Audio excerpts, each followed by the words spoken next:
Alhamdulillahi ala ihsani wa syukru lahu ala taufiqihi wa amtinani. Asyhadu an la ilaha illallah wahdahu la syarika lahu ta'ziman li sya'nih. Wa asyhadu anna Muhammadan abduhu wa rasuluhu da'ila ridwanih. Allahumma salli alaihi wa ala alihi wa ashabihi wa ikhwanih. Hadirin dan hadirat, Bapak dan Ibu yang dirahmati oleh Allah Subhanahu wa taala. Sungguhnya bertemu dengan bulan Ramadan adalah karunia yang sangat besar, karena bulan Ramadan adalah kesempatan untuk diampuni dosa-dosa dan juga untuk diangkat derajat setinggi-tingginya. Adapun diampuni dosa-dosa, maka terlalu banyak dalil akan hal tersebut. Di antaranya Rasulullah SAW bersabda, "Man shoma Ramadhana imanan wa ihtisaban ghufira lahu ma taqaddama min dzambih." Siapa yang berpuasa di bulan Ramadan penuh dengan keimanan, wa ihtisaban, dan penuh pengharapan, maka akan diampuni dosa-dosanya yang telah lalu. Di sini Nabi mempersyaratkan dua, imanan wa ihtisaban. Harus beriman bahwasanya ini perintah dari Allah Subhanahu wa taala. Kemudian wa ihtisaban. Ihtisaban maknanya adalah semangat. Jadi menjalankan ibadah bukan karena beban yang berat, tetapi dengan ada rasa semangat berharap ampunan dari Allah Subhanahu wa taala. Maka jawabannya ghufira lahu ma taqaddama min dzambi, akan diampuni dosa-dosa yang telah lalu. Nabi SAW juga bersabda, "Man qama Ramadhana imanan wa ihtisaban ghufira lahu ma taqaddama min dzambih." Siapa yang salat tarawih di bulan Ramadan dengan keimanan dan pengharapan, maka akan diampuni dosa-dosa yang telah lalu. "Wa man qama lailatal qadri imanan wa ihtisaban ghufira lahu ma taqaddama min dzambih." Siapa yang menghidupkan malam Lailatul Qadar dengan penuh keimanan dan pengharapan, akan diampuni dosa-dosa yang telah lalu. Ini semua dalil menunjukkan Ramadan adalah kesempatan untuk diampuni dosa-dosa. Rasulullah SAW juga bersabda, "Wa Ramadan ila Ramadan mukaffiratun ma bainahuma." Sungguhnya Ramadan satu dengan Ramadan berikutnya akan menghapuskan dosa-dosa di antara keduanya. Dan ketika kita mendapati malam Lailatul Qadar, maka doa yang paling diharapkan untuk dipanjatkan adalah doa minta ampunan. Kata Aisyah radhiyallahu taala anha, "Ya Rasulullah, ara'aita law alimtu anna al-laila lailatul qadar madza aqulu fiha?" Ya Rasulullah, seandainya aku tahu ini malam Lailatul Qadar, apa yang aku panjatkan kepada Allah? Kata Nabi sallallahu alaihi wasallam, "Quli Allahumma innaka afuwun tuhibbul afwa fa'fu anni." Ya Allah, sungguhnya Engkau Maha Pengampun, Engkau menyukai pengampunan, maka ampunilah aku. Dan setiap malam dalam bulan Ramadan, Allah mencatat hamba-hambanya terbebaskan dari neraka jahanam. Kata Nabi sallallahu alaihi wasallam, "Walillahi utaqa'u minan nar wa dzalika kullu lailah." Dan bagi Allah ada hamba-hambanya yang dibebaskan dari neraka, dan itu berlaku setiap malam. Adapun hadis yang masyhur, Ramadan awaluhu rahmah wa wasatuhu maghfirah wa akhiruhu itqun minan nar. Ramadan adalah bulan yang 10 pertamanya adalah rahmat, 10 hari keduanya adalah ampunan, 10 hari ketiganya adalah pembebasan dari neraka jahanam. Ini hadis secara sanad dia lemah, dhaif, dan secara matan dia mungkar, karena sesungguhnya itqun minan nar, dimerdekakan dari neraka jahanam, berlaku setiap malam. Dalam hadis yang sahih kata Nabi sallallahu alaihi wasallam, "Walillahi utaqa'u minan nar wa dzalika kullu lailah." Bahwasanya bagi Allah ada hamba-hamba dicatat terbebas dari neraka jahanam, itu berlaku setiap malam. Karena maknanya juga tidak tepat kalau 10 malam pertama juga cuma rahmat saja, terus tidak dapat ampunan, tidak dapat pembebasan dari neraka jahanam, maka percuma. Demikian 10 kedua, kalau dapat ampunan tidak dibebaskan dari neraka jahanam juga percuma. Yang benar bahwasanya rahmat, ampunan, dan bebas merdeka dari adab neraka jahanam adalah satu kesatuan, satu paket yang Allah berikan setiap malam. Oleh karenanya, jika ada orang mendapati bulan Ramadan tidak diampuni, ini adalah hamba yang sangat merugi. Jibril pernah berkata, "Raghima anf man adraka Ramadan fansalakha minhu falam yughfar lahu." Merugi, raghima anf maksudnya hidung seorang tersungkur di tanah, itu menunjukkan kerugian. Seorang mendapati bulan Ramadan, kemudian bulan Ramadan lewat dan dia tidak diampuni. Ini hamba yang sangat parah. Kenapa? Karena setiap malam di bulan Ramadan dia berkesempatan untuk diampuni dosa-dosanya. Tapi malam pertama lewat, dia tidak diampuni. Berarti dia tidak serius dalam beribadah. Malam kedua lewat, dia tidak diampuni, tidak serius dalam beribadah. Saya malam 29 lewat, dia tidak diampuni. Ini hamba yang paling merugi, hamba yang celaka. Maka kesempatan jika seorang bertemu dengan bulan Ramadan, kesempatan untuk dia memutihkan kembali catatan-catatan hitamnya, ya, yang selama ini dia kotori, ya, maka kesempatan untuk dibersihkan kembali oleh Allah Subhanahu wa taala. Siapa yang menyadari tentang pentingnya ampunan, maka tentunya dia akan semangat untuk beribadah di bulan Ramadan. Saya katakan tadi bahwasanya Ramadan adalah bulan ampunan dan juga bulan untuk mendapat derajat yang tinggi. Di antara dalil yang menunjukkan bahwasanya Ramadan kesempatan untuk mendapatkan derajat yang tinggi adalah suatu hadis yang diriwayatkan oleh Talha bin Ubaidillah dalam Musnad Imam Ahmad dengan sanad yang hasan dan juga dalam Sunan Ibnu Majah disahihkan oleh Syekh Albani rahimahullahu taala. Talha bin Ubaidillah berkata, "Qadima rajulani ala Nabi sallallahu alaihi wasallam." Ada dua orang datang berhijrah dari menuju kota Madinah, dua orang, wa kana islamuhuma jami'an, dan keduanya masuk Islam barengan. Artinya umur Islam mereka sama-sama masuk Islam. Wa kana ahaduhuma ashadda ijtihadan minal akhar. Yang satu lebih semangat beribadah daripada yang satunya. Faghazal mujtahidu minhuma, maka yang semangat ini pun ikut perang. Akhirnya fastushhid, mati syahid. Summa makathal akhar sanah. Kemudian adapun yang satunya makathal akhar ba'dahu sanah, yang satunya tidak ikut perang dan dia hidup sampai tahun depan, kemudian dia meninggal dunia. Apa kata Talha bin Ubaidillah? Fara'aitu fi ma yaran na'im, maka aku lihat dalam mimpiku, ya. Fa idza ana bi babil jannah, tiba-tiba aku berada di pintu surga. Fa idza ana bihima, tiba-tiba aku bersama kedua orang tadi. Yang satu yang semangat beribadah dan mati syahid, yang satu semangat ibadahnya kurang namun dia diberi umur setahun lebih panjang daripada yang satunya. Fa kharaja kharijun minal jannah, tiba-tiba ada malaikat yang keluar dari surga, kemudian fa adzina lilladzi tuwfiyal akhiru minhuma. Ternyata malaikat mengizinkan yang paling terakhir meninggal, yang masih hidup setahun setelahnya, yang kurang semangat ibadah. Yang kurang semangat apa? Ibadah. Dia duluan masuk surga. Talha heran. Thumma kharaja kharijun minal jannah, kemudian keluar lagi satu lagi, fa adzina lilladzi ustushhid. Kemudian yang mati syahid baru masuk setelah itu. Faraja'a, kemudian kedua orang tadi yang semangat dan kurang semangat keluar lagi dari surga menuju Talha. Kemudian keduanya berkata, irji fa innahu lam ya'ni laka ba'du. Kembalilah engkau Talha, kau belum saatnya engkau untuk masuk dalam apa? Surga. Kita tahu Talha salah seorang dari al-asyara al-mubashshirina bil jannah, termasuk dari 10 orang yang dijamin masuk surga. Ini Talha bin Ubaidillah. Ketika Talha bangun dari tidurnya, fa asbaha yuhadditsun nasa bihi, maka dia pun cerita kepada orang-orang tentang mimpi yang dia lihat tersebut. Fa ajibu lidzalik, maka mereka pun heran dengan kisah tersebut. Ini orang yang kurang semangat kau masuk surga lebih dahulu daripada yang semangat. Fa balagha dzalika Rasulullah sallallahu alaihi wasallam, maka kabar ini sampai kepada Nabi sallallahu alaihi wasallam.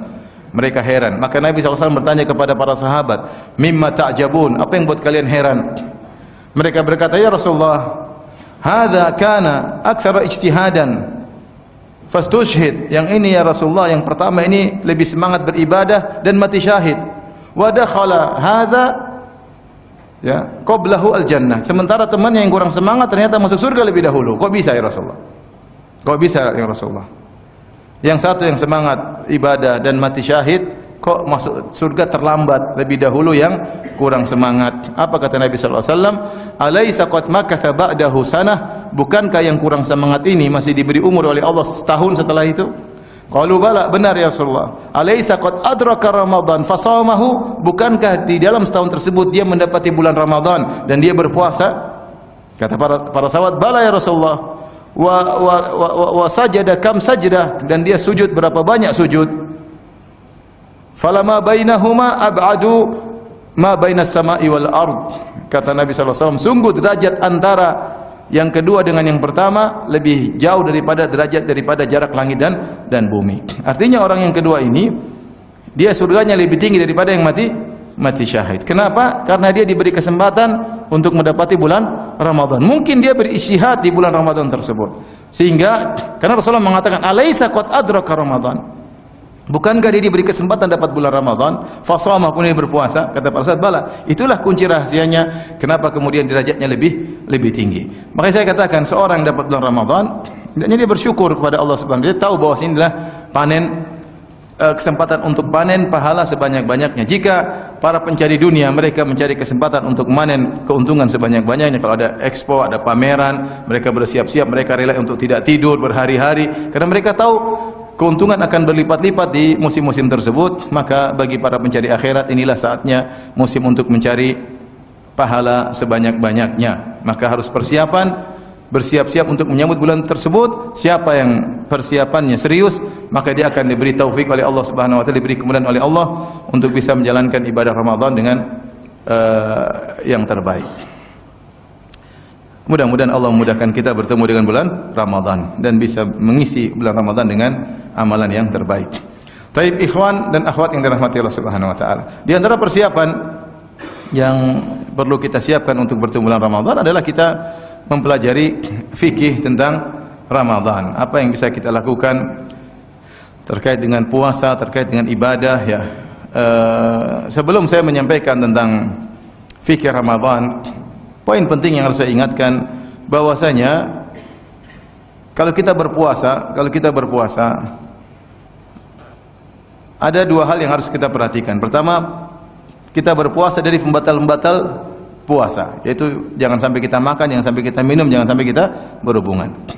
Ini penting. Ada yang lebih penting daripada itu. Lebih penting daripada itu, kita berpuasa jangan sampai kita melakukan penggugur pahala atau pengurang pahala, yaitu maksiat.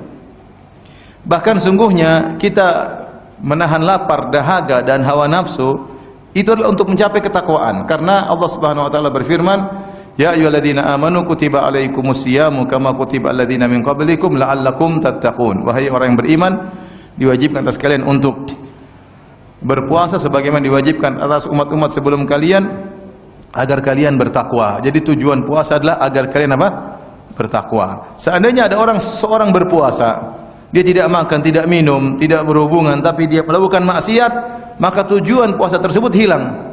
Ini yang dikatakan oleh Nabi SAW, "Rubba sha'imin laisa lahu min siyamihi ilal ju' wal atash." Betapa banyak orang yang berpuasa, dia tidak mendapatkan dari puasanya kecuali hanya lapar dan dahaga. Kenapa bisa demikian?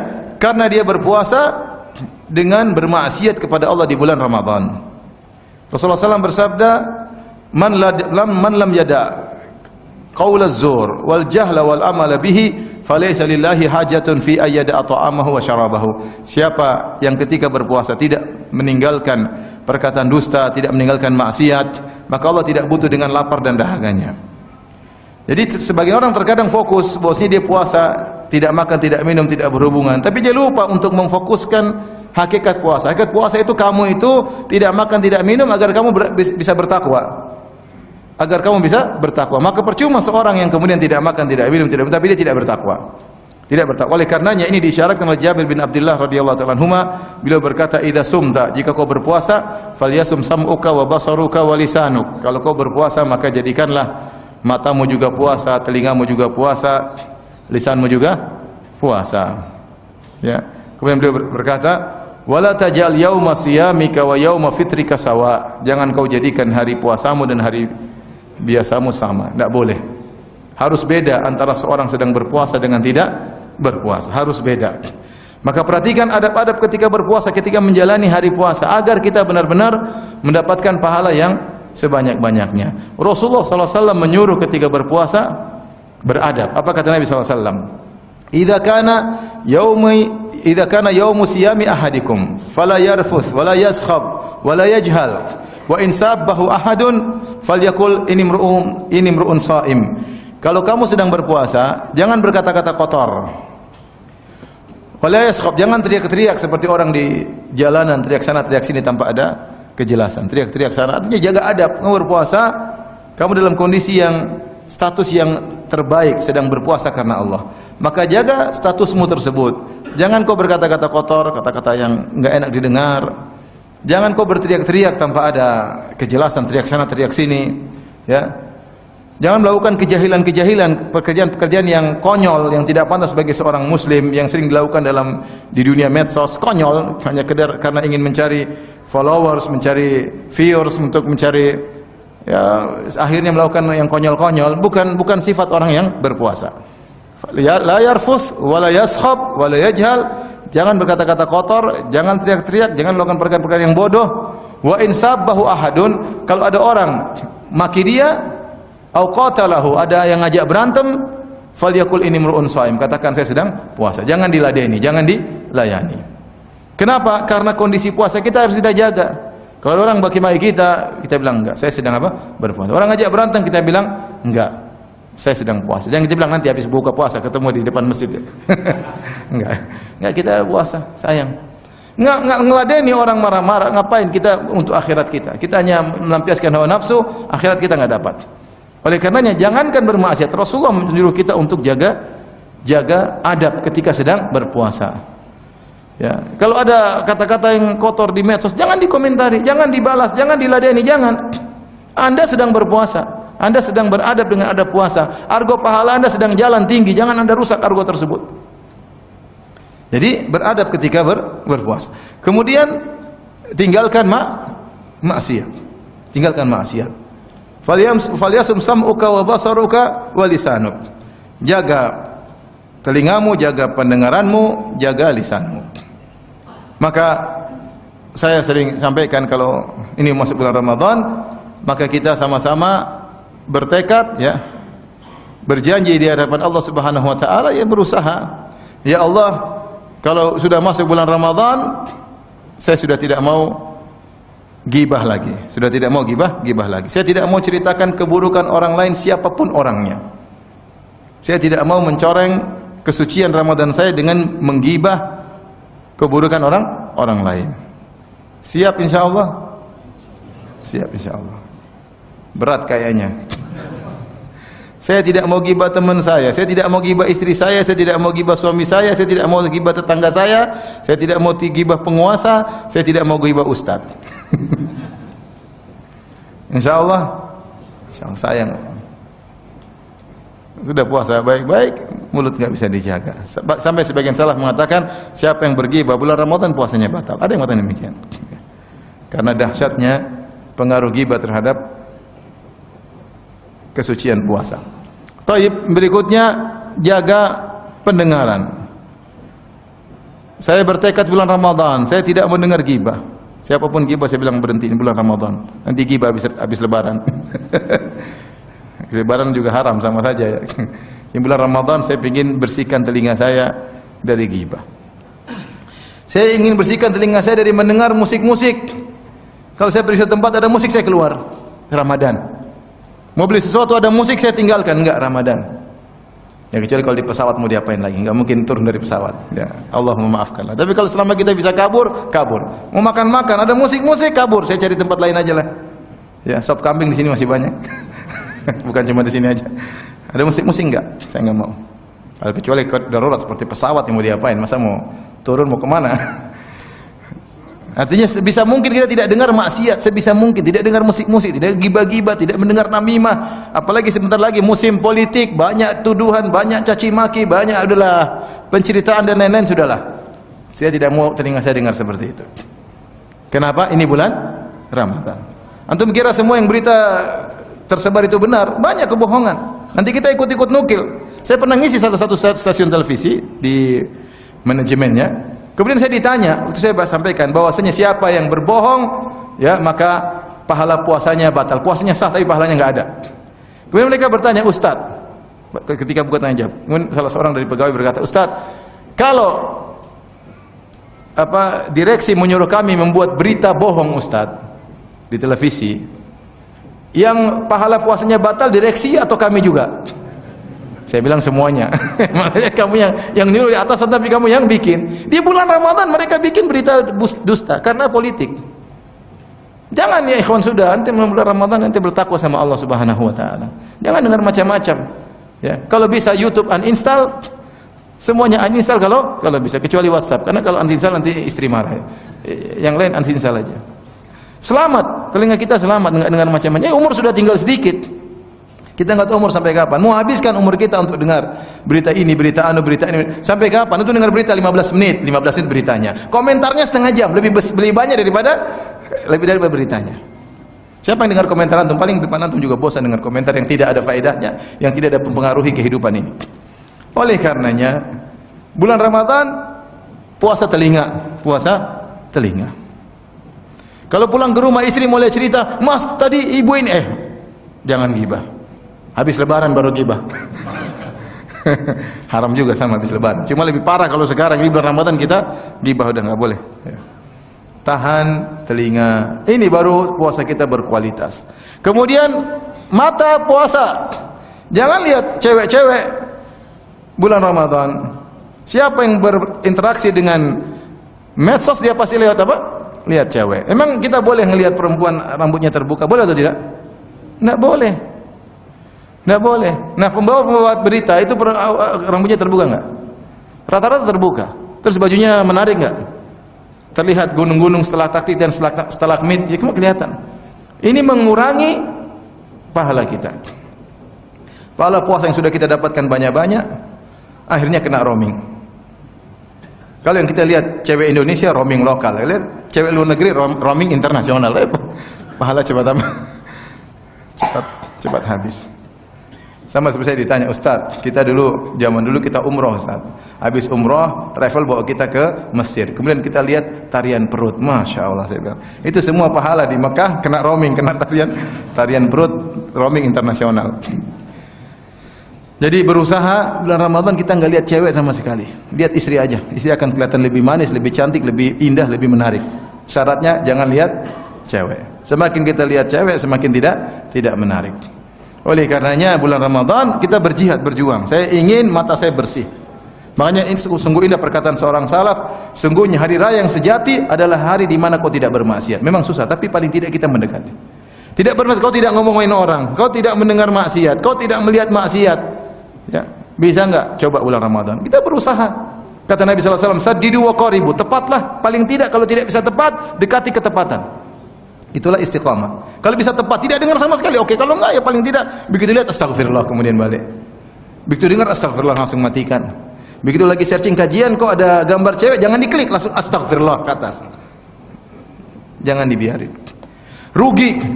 Malaikat sedang mencatat antum pahala, argo pahala lagi, jangan tiba-tiba berhenti malaikat lihat ente maksiat. Catatan berubah. Tadinya di sebelah kanan jadi sebelah kiri. Sayang. Dengan ikhwan kita enggak tahu hidup sampai kapan. Maka sama-sama kita bertekad Ramadan kali ini saya bertekad untuk meninggalkan apa? Maksiat semaksimal mungkin. Semaksimal mungkin kerjasama antara kita dengan istri. Udahlah itulah YouTube apa nanti aja lah, enggak usah. Sekarang pegang Quran. Kalau dengar baca Quran, baca tafsir agar pahala kita bisa maksimal. Kita enggak tahu kita bisa sampai selesai Ramadan atau tidak. Kita enggak tahu tahun depan masih bisa Ramadan atau tidak. Kita enggak tahu kita dapat Ramadan enggak kali ini, kita enggak tahu. Kalau Allah kasih kita kesempatan, jangan kita sia-siakan.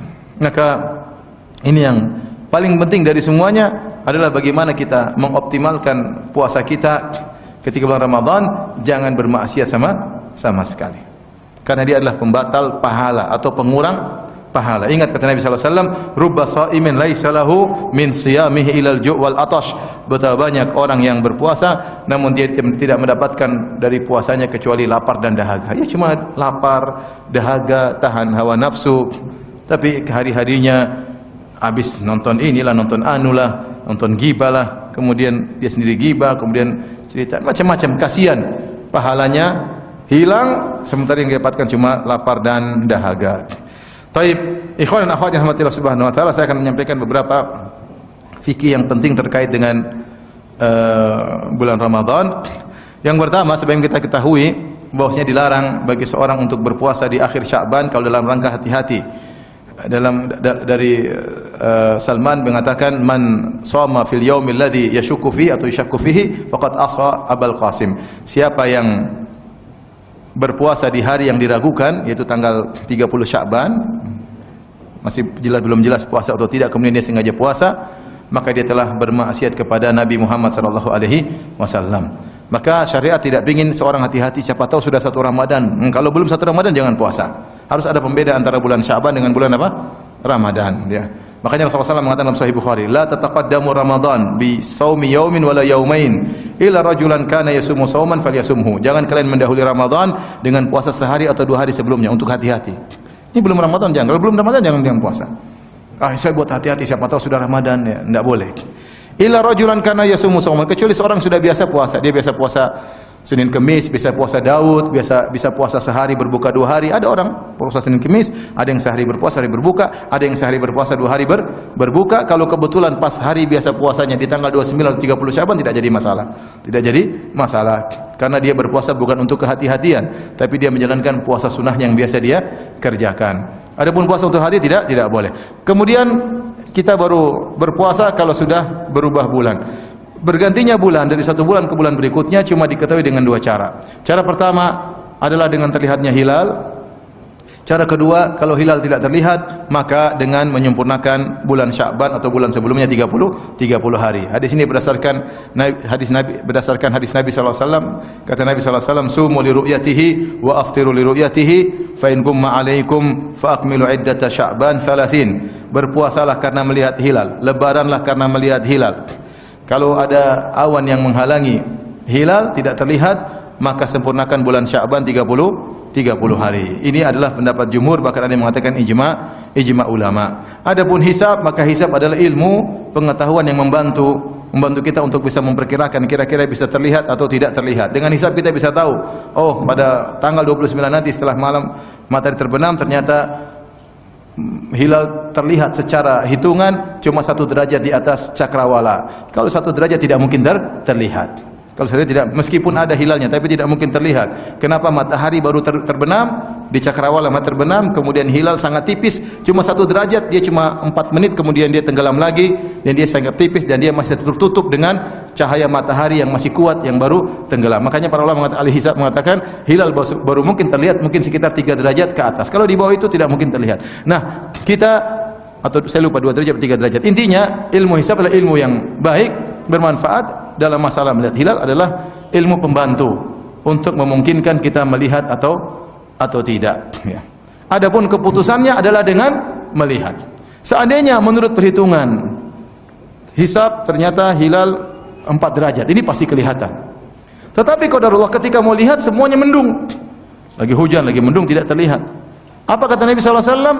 Fa an ghubbiya alaikum fa akmilu iddata Sya'ban 30. Kalau hilal tidak terlihat berarti bulan Sya'ban jadi berapa hari?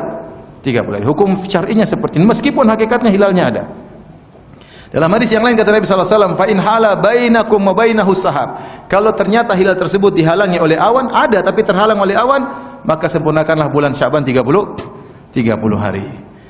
Tapi hilalnya ada, Ustaz. Iya, hilalnya ada, tapi hukum adalah dengan yang terlihat. Dan ini mirip seperti salat gerhana. Salat gerhana kata Rasulullah SAW, fa in ra'aitumuhu, kalau kalian lihat gerhana maka salatlah.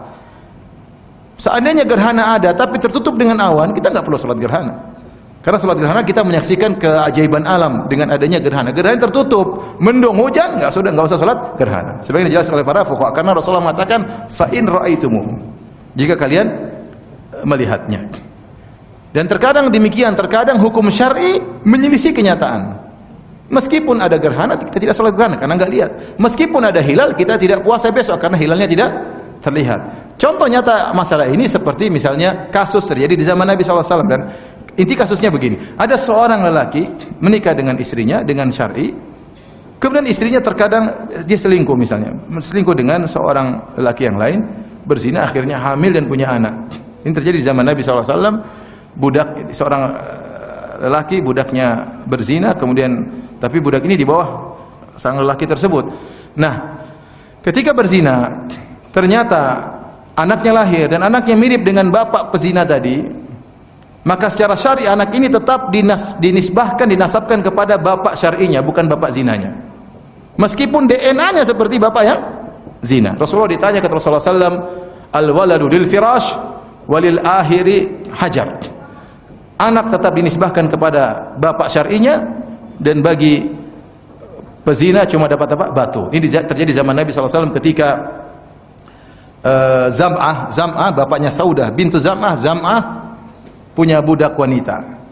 Budak wanita ternyata berzina dengan Utbah bin Abi Waqqas. Utbah bin Abi Waqqas ini saudaranya Sa'ad bin Abi Waqqas, dan dia mati kafir.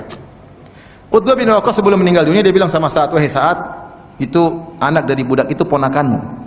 Itu anak saya karena saya berzina sama dia. Akhirnya Zam'ah sudah meninggal, kemudian lahirlah anak dari budak wanita tersebut, maka Sa'ad bin Waqqas ingin ambil anak tersebut, ini keponakan dia, secara secara biologis keponakan dia. Kemudian ternyata Zam'ah punya anak namanya Abdun, yaitu saudaranya Saudah bintu Zam'ah, Abdun bin Zam'ah. Abdun protes, dia bilang, ya Rasulullah, ini adik kami, karena dia lahir dari seorang wanita yang di bawah kekuasaan ayah kami, Zam'ah, sehingga ini adik kami. Maka saling mengadu. Sa'ad bin Abi Waqqas ingin mengurus ponakannya secara biologis, Abdun mengatakan tidak, ini adalah anak dari ayah kami. Akhirnya diadukan kepada Nabi SAW. Nabi berkata, al-waladu lil firas, ini anak dinisbahkan kepada bapak syar'inya, itu Zam'ah. Walil akhir, adapun pezina tidak dapat apa, cuma dapat batu. Kemudian Rasulullah SAW melihat, ternyata anak ini mukanya mirip dengan Utbah, dengan bapak zinanya. Tapi Rasulullah tetap dinisbahkan kepada bapak syar'inya. Ini maksud saya, ini kenyataan, tetapi ketika melawan hukum syari punya hukum tersendiri. Maksud saya kenapa? Karena sebenarnya orang mengatakan, Ustaz, hilalnya ada kok. Iya, hilalnya ada. Rasulullah sendiri bilang, kalau hilalnya terhalangi awan, sempurnakan apa? Bulan Sya'ban 30 hari. Meskipun secara kau hitung-hitung ada apa? Hilalnya. Paham? Ini anak kalau kita periksakan DNA, dia ikut bapak biologisnya, mukanya sudah sama. Tetapi secara syariat dinisbahkan kepada bapak syar'inya. Paham? Sama seperti kata Nabi SAW, ya. Kata Rasulullah SAW, syukiya Nabi SAW, rajulu yukhayyalu ilai annahu yajidu syai'an. Ada seorang mengeluh kepada Nabi, dia seakan-akan mendapati sesuatu ketika sholat, seakan kentut. Kata Rasulullah SAW, la yansarif hatta isma'u sautan aw yajid riha. Jangan dia batalkan sholatnya sampai dia dengar bunyi atau dia cium. Sampai dia dengar bunyi atau dia cium. Kenapa bunyi di luar? Karena bunyi lebih sampai ditangkap panca indera terlebih dahulu. Karena ciuman bisa menyusul. Kalau dia sholat ragu-ragu, kayaknya ada angin keluar, dia ada bunyi nggak? Kalau nggak ada bunyi, dia tunggu sebentar, siapa tahu ada ciuman. Kalau dua-duanya nggak ada, lanjut sholat, meskipun dia kenyataannya sudah kentut. Faham? Hukum syari beda dengan kenyataan. Taruhlah dia sudah kentut, tapi dia tidak dengar bunyinya, tidak ada baunya, karena sebagian kentut tidak berbau. Bahkan yang cium mungkin tetangganya, dia tidak cium. Tetangganya pun tidak lapor, tadi kamu ada sesuatu, enggak, dia malu kan, masalah gini masalah yang dimalukan. Artinya kenyataannya dia kentut, tapi dia tidak sadar yang diikut hukum syari atau perasaan dia hukum syari. Dia lanjutkan sholatnya, dan sholatnya apa? Sah. Ini mau saya begini, maksud saya, kita ikut Nabi SAW. Nabi mengatakan, kalau lihat hilal maka puasa. Kalau tidak kelihatan, tidak usah puasa. Ini mazhab yang diikuti ini adalah pendapat 4 mazhab. Mazhab Maliki, mazhab Hanafi, mazhab Syafi'i, mazhab Hambali. Semuanya berpendapat pergantian bulan cuma dengan salah satu cara. Lihat hilal, atau kalau hilal tidak terlihat dengan menyempurnakan bulan sebelumnya berapa hari? 30 hari. Nah, pendapat yang zaman sekarang dengan hisab. Kata mereka hisab adalah ilmu. Ya, benar, kita ngakui juga. Yang hisab pun ada khilaf. Secara umum ada dua model hisab. Sebagian orang yang ahli hisab menyatakan yang jadi patokan kami adalah adanya hilal, wujudul hilal, adanya hilal. Meskipun 0,5 derajat di atas cakrawala ketika matahari terbenam. Karena menurut perhitungan kami hilal sudah ada, meskipun tidak mungkin terlihat, meskipun mustahil. Tapi secara hitungan hilal ini ada 0,5 derajat misalnya di atas cakrawala, besok sudah Ramadan. Ini agak ekstrim. Tapi ini diikuti oleh sebagian orang. Pendapat yang lain yang agak ringan, dia mengatakan kita hanya puasa meskipun tidak kelihatan hilal kalau imkanur ru'yah. Kalau posisi hilal itu pada posisi mungkin untuk dilihat meskipun tidak terlihat. Yaitu misalnya hilal secara hitungan 3 derajat di atas cakrawala. Kalau 3 derajat cakrawala maksudnya matahari tenggelam, dia masih 3 derajat, dia tenggelam belakangan. Karena 1 derajat 4 menit, kalau 2 derajat 8 menit, 3 derajat 12 menit. Kalau dia 4 derajat cakrawala, dia akan 16 menit di cakrawala mungkin untuk terlihat. Dan semakin dia tinggi, semakin besar hilalnya. Sehingga mereka punya pendapat yang model ahli hisab yang kedua, kami tetap puasa dengan hisab jika imkanur ru'yah, jika mungkin untuk dilihat meskipun tidak terlihat. Ini masih mending. Yang pertama enggak, pokoknya menurut hitungan ada, kita akan puasa meskipun 0,1 derajat. Yang itu enggak mungkin dilihat, pakai mikroskop pun tidak akan kelihatan. Karena tertutup dengan cahaya apa? Matahari. Intinya wallahu a'lam bishawab, saya lebih cenderung pada pendapat jumhur, mazhab Hanafi, Maliki, Syafi'i, Hambali. Kita lihat hilal, kalau hilal tidak kelihatan kita sempurnakan bulan Sya'ban 30 hari. Yang penting kita jangan ribut, kita sepakat kita puasa 1 Ramadan. Ya, sudah. Puasa 1 Ramadan. Tanggal berapa urusan? Pokoknya 1 Ramadan. Baik. Jika telah diumumkan bahwasanya besok 1 Ramadan, maka ketahuilah begitu matahari terbenam, maka itu sudah masuk bulan mulia. Beda statusnya sebelum terbenam. Ini sudah hari-hari mulia. Kalau sudah hari-hari mulia, berarti semua amalan pahala dilipat gandakan baik secara kuantitas maupun kualitas. Ya, saya sudah sering sampaikan hal ini. Bulan Ramadan sepakat ulama bahwasanya pahalanya dilipat gandakan baik secara kuantitas maupun kualitas. Buktinya kata Nabi sallallahu alaihi wasallam, al-umratu fi Ramadan ta'dilu hajjatan ma'i. Siapa yang umrah di bulan Ramadan seperti haji bersamaku. Kalau umrah di bulan Ramadan seperti umrah biasa, di luar bulan Ramadan. Kalau umrah di bulan Ramadan seperti haji. Umrah yang dikerjakan cuma 3-4 jam, pahalanya seperti haji yang dikerjakan berhari-hari dari tanggal 8 Zulhijjah sampai 13 Zulhijjah dengan keletihan yang luar biasa, dengan biaya yang lebih besar, dengan mobilisasi yang luar biasa, dengan keletihan. Mulai dari mabit di Mina, wukuf di Arafah, di bawah terik matahari, kemudian mabit di Muzdalifah, kemudian mabit di Mina hari-hari tasyrik, lempar jamarat, letih jalan jauh ya. Sebagian jamaah haji Masya Allah jalan sampai entah berapa kilo, 8 kilo pergi, 8 kilo balik ya. Satu hari 16 kilo, Masya Allah. Luar biasa. Jadi ternyata umrah yang dikerjakan cuma sekitar 4 jam bulan Ramadan sama dengan haji.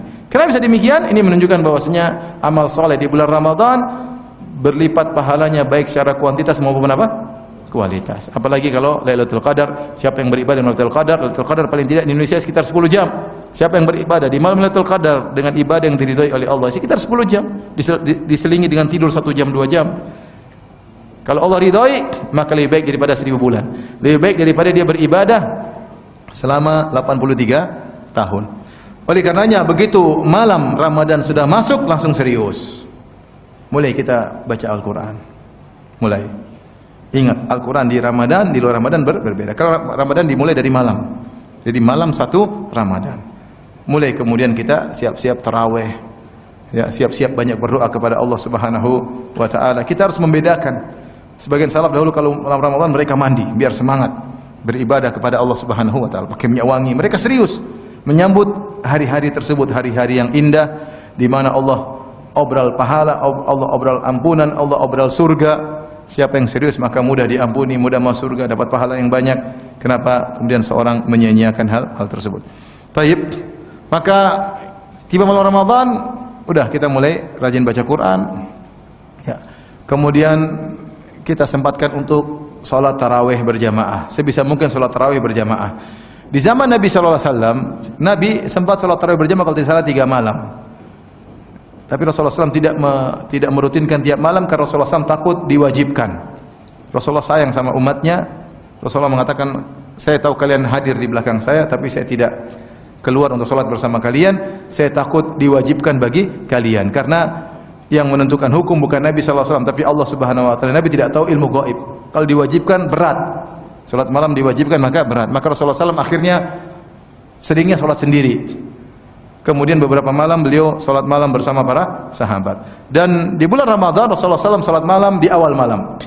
Sempat diikuti oleh para sahabat 3 malam. Pernah Rasulullah SAW salat malam dari awal malam sampai tengah malam. Hatta dhahaba syatrul lail, sampai tengah malam sudah lewat. Ibarat kita kalau kita salat jam 8 sampai jam 12 atau jam 1. Jam 12 lah. Sudah lewat tengah malam. Setelah lewat tengah malam para sahabat masih minta tambah. Kata para sahabat, ya Rasulullah, lau nafaltana baqiyata lailatina hadhihi. Ya Rasulullah, bagaimana kalau engkau tambah lagi ya Rasulullah, masih ada setengah malam. Saya baca hadis ini, saya bilang Masya Allah para sahabat. Kita kalau ada imam sholat dari jam 8 sampai 12 selesai, kita bilang Alhamdulillah. Kenapa enggak dari tadi? Berat tuh 4 jam, 8 sampai jam berapa? 12. Para sahabat sudah sampai jam 12, gampangannya setengah malam, mereka masih minta tambah. Makanya sebenarnya kita sama sahabat tuh beda-beda tipis, cuma beda di balik doang. Jadi intinya Rasulullah SAW sunnahnya salat tarawih di awal malam. Ini diantara hikmah agar orang-orang bisa mendapatkan keberkahan salat tarawih berjamaah. Ketika Rasulullah SAW selesai salat di tengah malam, para sahabat minta tambah, kata Rasulullah SAW menjelaskan, innahu man shalla ma'al imami hatta yansarif kutiba lahu qiyamul lailah. Siapa yang salat bersama imam sampai selesai, dicatat baginya salat semalam suntuk. Seakan-akan dia salat tidak berhenti sampai azan subuh. Di lain hari Rasulullah SAW pernah sholat dari awal malam sampai para sahabat takut adzan subuh. Terus Rasulullah nggak berhenti sampai menjelang sahur. Subhanallah. Dalam satu kesempatan Rasulullah SAW sholat saya menjelang sahur. Tetapi sunnahnya adalah sholat di awal malam. Beda kalau di luar bulan Ramadan. Di luar bulan Ramadan kita sholat di akhir malam. Itu malam yang terbaik. Tetapi kalau bulan Ramadan karena tarawih agar masyarakat mudah mendapatkan sholat bersama imam, maka disunahkan dikerjakan di awal malam. Disunahkan dikerjakan di awal malam. Maka seorang berusaha untuk bertekad selama bulan Ramadan tidak ada satu malam pun kecuali dia sholat malam. Kalau dia sudah terbiasa sholat malam selalu di masjid. Suatu saat dia bersafar, suatu saat dia sakit tidak bisa sholat malam di masjid, tetap Allah catat, karena yang Allah catat adalah kebiasaan seseorang. Kata Nabi sallallahu alaihi wasallam, "Idza maridal abdu aw safar, kutiba lahu ma kana ya'malu muqiman sahihan." Jika seorang hamba sakit atau bersafar, maka dicatat baginya amalan yang biasa dikerjakan ketika sehat dan ketika sedang mukim. Maka seorang kalau dari awal salat Ramadan dia salat malam, nanti ternyata dia sakit 3 hari tidak bisa ke masjid, tetap dicatat. Karena Allah Maha Baik, Allah catat kebiasaannya. Atau dia ternyata mudik tidak bisa salat, tetap dicatat kebiasaannya yang Allah tahu dari kebiasaan hamba tersebut ya.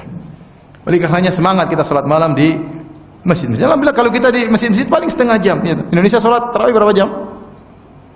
Setengah jam. 1 jam sudah banyak yang batuk di belakang. Bukan berjam-jam. Alhamdulillah. Setengah jam, 40 menit. Tapi sudah cari masjid yang kita nyaman. Yang kita sholat kita merasa tambahan iman. Bukan kita sholat cepat-cepatan.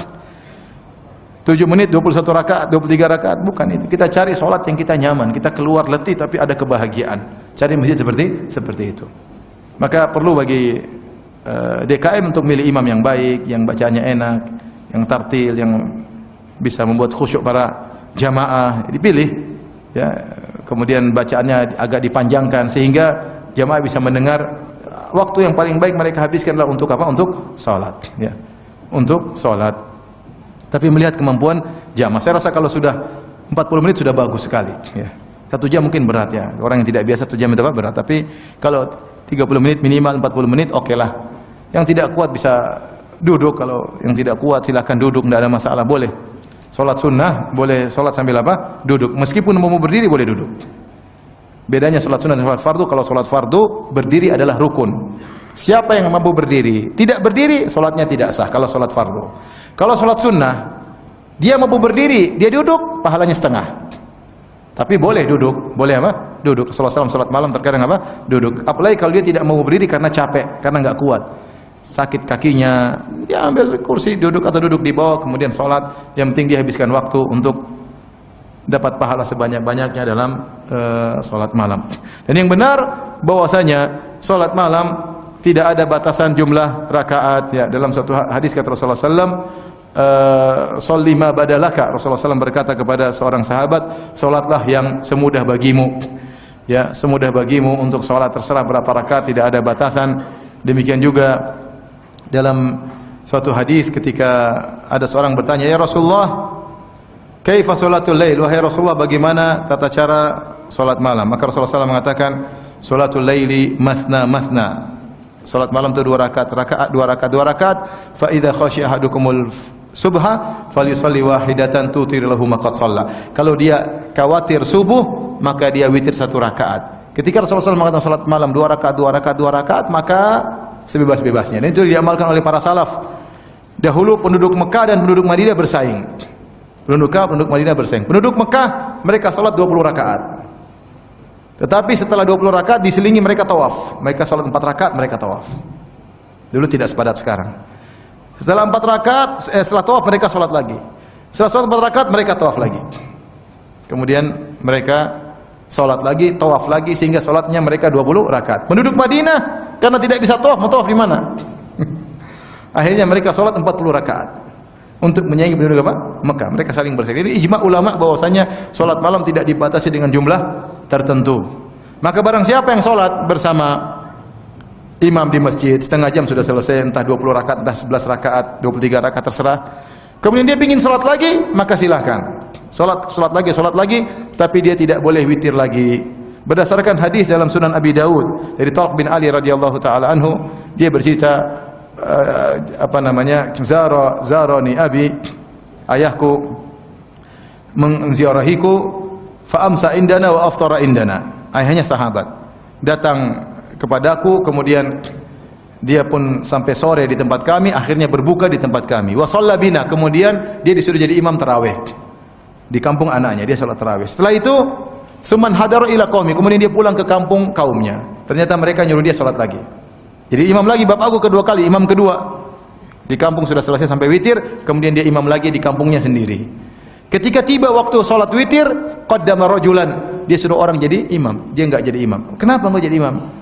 Saya sudah salat, kata dia, sami'tu Rasulullah sallallahu alaihi wasallam yaqul, la witrani fi lailah, tidak ada dua witir dalam satu malam. Cukup tadi yang saya salatin. Jadi kalau seorang sudah salat sampai witir agar dia mendapatkan pahala semalam suntuk, witir sama imam, kemudian dia ingin salat malam lagi, salat malam tapi tidak usah pakai witir. Dan dalam hadis yang sahih Rasulullah SAW pernah salat 2 rakaat setelah 9. Rasulullah SAW salat 9 rakaat disertai witir karena ganjil kan. Kemudian Rasulullah SAW salat lagi 2 rakaat. Namun ini jarang. Pernah Rasulullah SAW lakukan untuk menjelaskan bolehnya. Hukum asalnya witir adalah yang penutup. Tapi terkadang kita boleh tidak menjadi penutup karena ada seperti tadi. Ya. Ini salah satu pendapat yang mengatakan kita boleh solat genap setelah witir. Pendapat lain mengatakan kalau kamu solat witir sama imam, kamu berdiri lagi tambah 1 rakaat supaya witirmu bukan witir tapi jadi apa? Genap. Nanti kamu solat lagi kemudian kamu witir di akhir malam. Ini 2 pendapat yang kuat. Saya lebih cenderung pada pendapat yang pertama karena diterapkan oleh sebagian sahabat. Dia solat kemudian witir, dia jadi imam lagi tempat lain dan dia tidak witir lagi. Ala kulli hal, intinya alhamdulillah ibadah di bulan Ramadan bervariasi. Ada orang yang kuat solat malam, kuat ada yang tidak kuat. Dia senangnya baca Quran, ada yang baca Quran mungkin letih, inginnya baca tafsir. Ada yang tiba-tiba dia ingin berdoa. Alhamdulillah ibadah. Yang penting hari-hari waktu terlewati dengan bermanfaat dan tidak terbuang-buang. Tidak terbuang-buang ya. Sehingga waktu kita bisa penuhi dengan ibadah kepada Allah Subhanahu wa taala. Kalau tidak kuat salat, pulang di rumah baca Quran. Baca Quran. Kemudian di antara ibadah yang agung adalah ibadah di waktu sahur. Ibadah di waktu sahur. Waktu sahur ini bukan kita buat makan doang, kita bisa banyak ibadah. Allah Subhanahu wa taala memuji orang beriman yang mengatakan wabil ashari hum yastaghfirun. Di waktu sahur mereka beristighfar. Ya, seorang bisa baca Quran di waktu sahur, nunggu mungkin istri lagi masak, dia baca Quran. Baca Quran. Maksud saya, makan itu kan cuma berapa menit? 15 menit enggak? Jangan kita bangun, misalnya sekarang subuh jam berapa? 4.42. Kita makan sahur taruhlah jam 4.15. Cukup. Jangan kita bangun jam 3, kemudian kita ngobrol ngalor ngidul. Sayang, ini waktu penting, waktu sepertiga malam terakhir, kita buang-buang waktu. Bangun tidur, lihat dulu berita, ada apa ini? Siapa? Sudah disidang belum? Jangan, rugi. Ini waktu penting, waktu nuzul ilahi. Allah turun ke langit dunia mencari hamba-hambanya. Kata Allah, man yastaghfiruni fa'aghfirullah. Siapa yang minta ampun kepadaku, aku akan ampuni dia. Man yas'aluni fa'utiya su'lah. Siapa yang meminta, aku akan berikan permintaannya. Man yad'uni fa'astajib lahu. Siapa yang berdoa, aku kabulkan doanya. Maka maksud saya ibadah yang sering terlupakan ibadah di waktu sahur. Kalau antum terjaga jam 3, bangun. Kalau mau sholat lagi tidak apa-apa. Kalau capek sholat, baca Quran. Kita punya target khatam berapa kali baca Quran. Baca. Kalau capek, baca tafsir.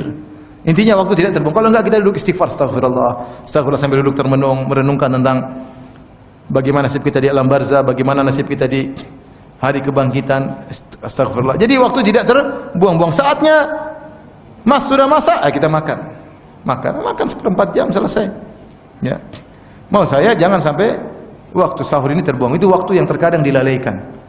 1 jam nunggu makan kita ngalor ngidur nonton berita lah apalah sayang. Maka ingat, Ramadan itu setiap detik punya nilai yang sangat besar. Kalau kita isi dengan ibadah, pahalanya berlipat ganda baik secara kuantitas maupun kualitas. Baik, terkait dengan sahur.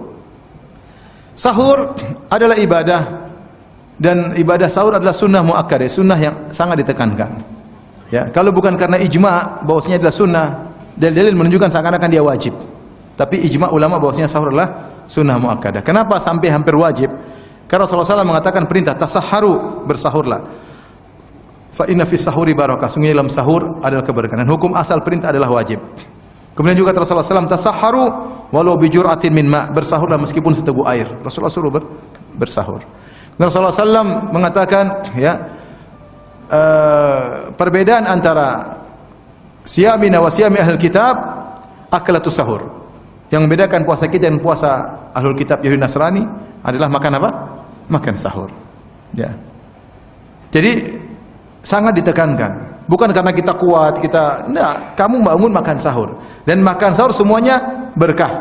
Makan sahur, makan itu semuanya berkah. Berkah karena kita bangun waktu sahur. Berkah karena kita makan makanan yang berkah. Berkah karena kita bisa sempat berzikir kepada Allah Subhanahu wa taala di waktu sahur. Maka tetap kita usahakan di sebelum subuh kita makan sahur meskipun hanya seteguk air. Nah, kita boleh sahur sampai kapan? Kita boleh sahur sampai kapan? Sampai azan subuh. Kata Allah Subhanahu wa taala, "Fal ana bashiruhunna wabtagu ma kataballahu lakum wa kulu washrabu hatta yatabayyana lakumul khaytul abyadu minal khaytil aswadi minal fajr." Sekarang di malam hari silakan kalian menggauli istri-istri kalian. Makanlah dan minumlah sampai jelas benang putih daripada benang hitam, yaitu fajar. Sampai terbit apa? Fajar. Selama fajar belum kelihatan silakan makan dan minum. Kalau dahulu para sahabat mereka makan sambil melihat langit. Belum ada benang putih, makan terus. Belum ada benang putih masih boleh makan. Ya. Kalau benang putih sudah kelihatan berarti sudah terbit fajar, sudah berhenti, tidak boleh. Ini berlaku bagi makan, minum dan berhubungan. Boleh sampai terbit fajar. Kalau terbit fajar, maka seorang harus selesai dari makan dan minumnya, tidak boleh dia lanjutkan. Kalau dia sedang berhubungan sama istrinya, terbit fajar, maka dia harus berhenti dari hubungan tersebut. Kalau dia lanjutkan maka batal. Tidak boleh. Maka puasanya tidak sah. Nah, kalau kita dengar azan kemudian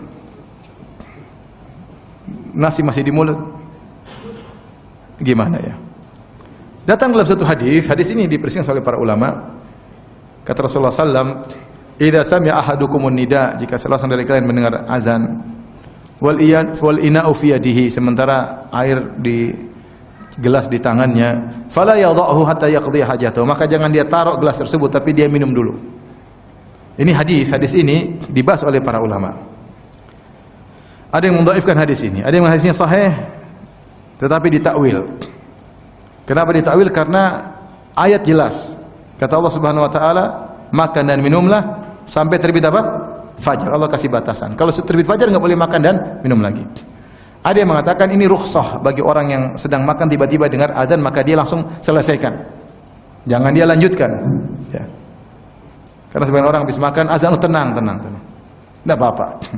Kerupuk keluarin, kerupuk, sambal santai. Enggak boleh ya. Kalau sudah azan selesai. Saya lebih cenderung bahwasanya kalau sudah azan selesai, tidak boleh minum, tidak boleh apapun.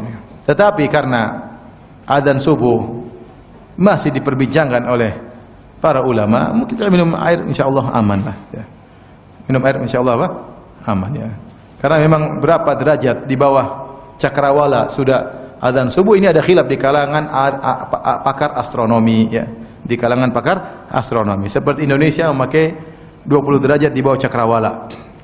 Jadi subuh sekarang jam 4.40 menit. Sebagian di Singapura kalau nggak salah 19,5, berarti 2 derajat. Tunggu lagi 2 derajat karena tunggu lagi setengah derajat 2 menit, berarti subuhnya 4.42. Saudi menggunakan 18,5 derajat.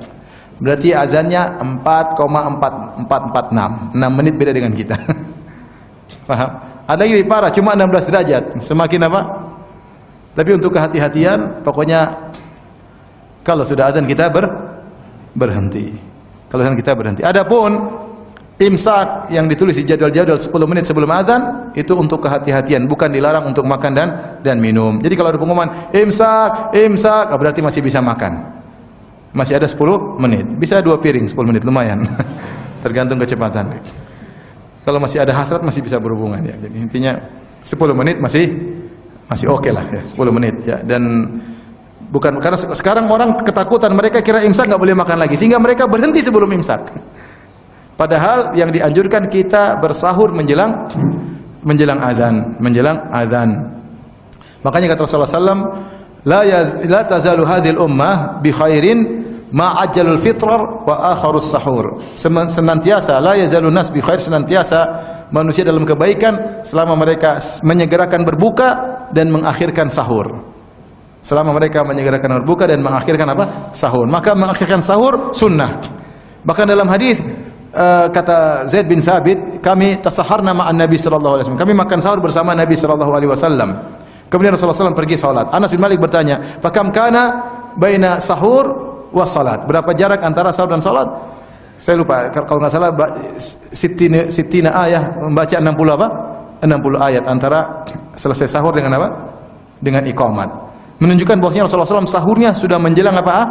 Azan. Rasulnya sahur Rasulullah SAW sudah menjelang azan. Ini juga dalil bahwasanya boleh seorang bersahur berjamaah karena Zaid bin Thabit mengatakan tasaharna ma'an Nabi. Kami makan sahur bersama Nabi sallallahu alaihi wasallam. Jadi bukan cuma buka bersama, ada juga sahur bersama ya. Jadi enggak apa-apa ya, kumpul ajak orang sahur kemudian salat bareng. Oke, karena itu sunnah Nabi sallallahu alaihi wasallam. Jangan lupa di waktu sahur isi waktu dengan banyak berdoa, banyak beristighfar, baca Quran kalau ada waktu. Mungkin terakhir sebelum kita buka tanya jawab, sekali lagi bulan Ramadan adalah bulan yang mulia, setiap detik adalah sangat berharga. Maka untuk menjalani bulan Ramadan kali ini hendaknya kita punya target-target yang mungkin kita kerjakan. Seorang jangan menjalani bulan Ramadan begitu saja, harus punya target. Saya juga punya target. Bulan ini Ramadan kali ini saya punya target. Ya. Antum juga harus punya target. Saya punya target khatam berapa kali, punya target. Pengen baca ini, saya punya target ya. Ingin berbakti sama orang tua, saya punya target. Ingin bersedekah, saya punya target. Catat target yang mungkin kita lakukan agar Ramadan kita nggak sia-sia. Semua harus diplanningkan. Ya. Ini kita sedang panen. Orang kalau panen dunia dia planning ya. Gini nanti gini. Kita panen akhirat kita nggak planning. Planningkan, saya pengen ini, saya pengen ini, saya pengen ini, dan targetkan. Kita cek, aduh ini kelewatan nih. Saya harus qadha di waktu yang lain. Seperti itu. Agar Ramadan kita lebih bermakna. Agar Ramadan kita tidak seperti Ramadan-Ramadan sebelumnya yang kita sesali selalu ya. Maka harapan saya kita semua punya target-target yang mungkin kita lakukan di bulan Ramadan ini. Target yang pertama tadi saya katakan, target saya tidak bermaksiat di bulan apa? Ramadan. Jaga mata, jangan lihat YouTube sembarangan. Ya. Kalau perlu YouTube-nya uninstall ya. Benar, serius ya.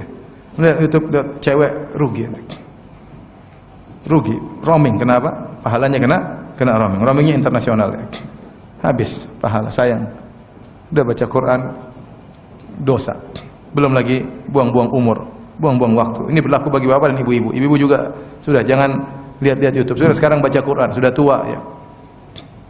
Kulit sudah peot, rambut sudah putih. Udah kalau sudah tua mau ke salon juga percuma. Nggak akan mempermudah kembali. Mau wajah dikasih spidol pun tidak akan jadi mudah lagi. Ya sudah, oleh karena kita sudah tua, sama-sama sadar kita nggak tahu umur kita sampai kapan. Jangan buang-buang waktu, hidup ini harus ada targetnya. Wallahu ta'ala alam bisawab. Kita buka tanya jawab.